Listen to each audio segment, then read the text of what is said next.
Welcome back, coders, to another quick video. Today we're also taking a look at the wonderful game by Obsidian, Grounded, on the Asus ROG Ally. We're going to be covering this device a lot just to kind of give you all the best settings that you can have to run these games in the best possible ways, both portably and plugged in, or through turbo mode. We're going to try to do performance profiles and turbo profiles. These are just the default profiles that they have in there. There's obviously more customization you can do, but that is currently where we're at. So as you can see, we're running around 50 to 60 FPS depending on the area and what's going on, but we're definitely able to do everything we need to do. Oh shoot, I'm gonna lose that. Let me nab that right back up. Game functions totally great. There's no issues here, so I'm really enjoying how this game is playing.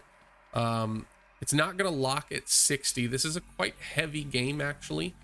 Even on good PCs, you're going to be running with FSR 1.0, sadly, but still with FSR on.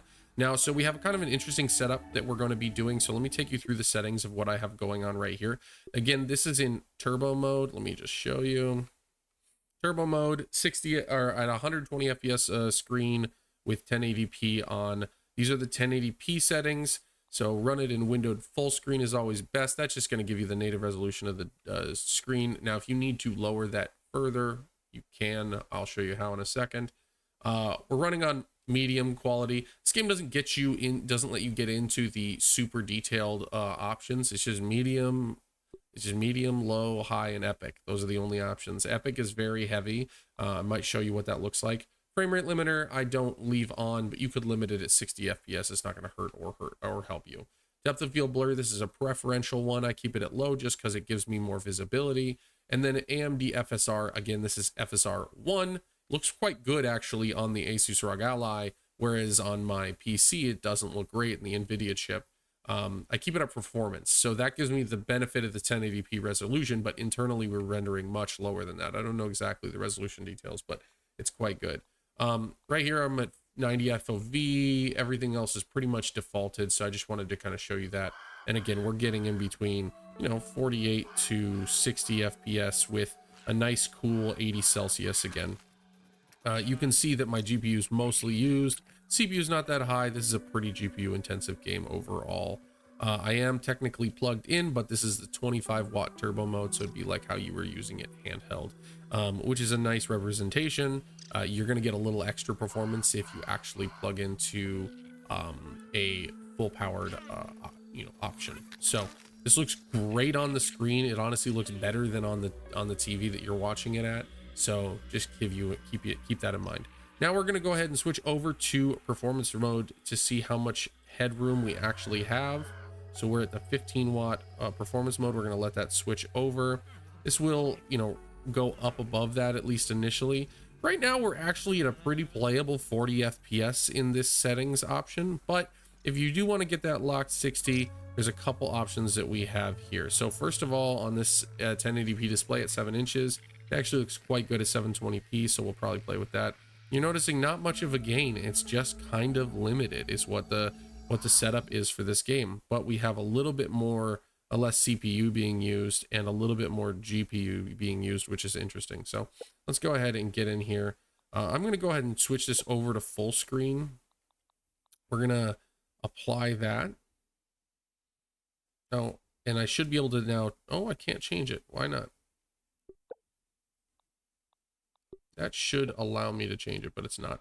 So then what we're going to do to switch over the resolution is we're going to change this, which should actually change the in-game resolution to whatever the displays panel is. So right there, we should be getting some extra frames, which we are. Look at that. We are now in the 50s to 60s, although it's not dramatically better. So one more thing we're going to do is whenever we're running on performance mode, I would just recommend probably going down to those low settings.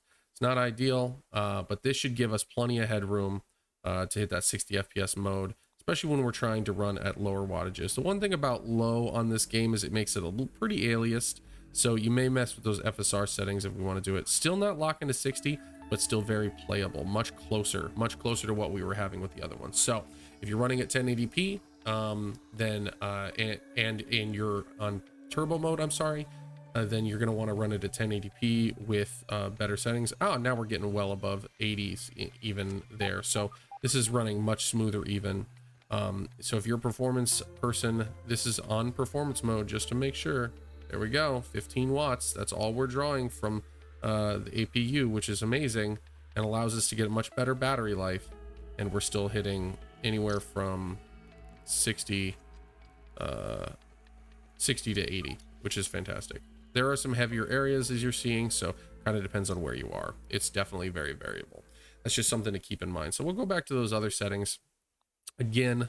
Real quick, we're going to switch back to 1080p. We're going to go and we're going to change to turbo mode. Now let's just see what those low settings run at now, which looks dramatically better, by the way. Low looks really good. So if you do want to lock 60, this is what you would go with. But I don't really mind with this VRR display. It still feels really, really good, even when it dips below. But you can definitely hit post 60 constantly if that is what you're after. So just keep that in mind. A little dip there, but I think that's just the temperature kind of adjusting. This is what I talked about in the last video. You see it hit 95 Celsius there. As it hits 95 Celsius, you'll start to see it throttle for a second until those fans ramp up. I think that they're a little bit cautious on those fans ramping up too not early enough. So I would allow it to just adjust for a second, and then your performance will go right back to where you expect it to be. So as you can see, it's starting to climb a little bit. Let's just let those fans ramp down so you can see that in real time. And there we go. We're back to our expected performance. Just like that. Drops below 95, immediately stops throttling. So I think that's something in the BIOS that they've done. We can definitely change the fan curves. You can build your own custom profiles. So that might be the solution in the meantime, or using some other TDP methods that you would want to as well. It looks quite good on this screen, even on low, but you can also eke out some medium. Oops, that's not what I wanted. You can even play with high if you want to on turbo mode, which is pretty great. But overall, you're going to get a pretty solid experience no matter what you do. So hopefully you enjoyed that. That's a nice look at Grounded, one of my favorite games from Obsidian. So make sure to like the video if you like what you see or you want to see more content. Hit me in the comments below to let me know what games you want covered. I will continue to put out more videos. This is going to be the month of the Asus ROG Allies. So join me in this wonderful adventure. I've got a couple more games already on the lineup, but there's many more out there that I can get my hands on. Anything from Game Pass is always on board, and I really appreciate y'all. Make sure to like the video, subscribe to the channel, hit that bell for notifications, and as always, stay classy, coders.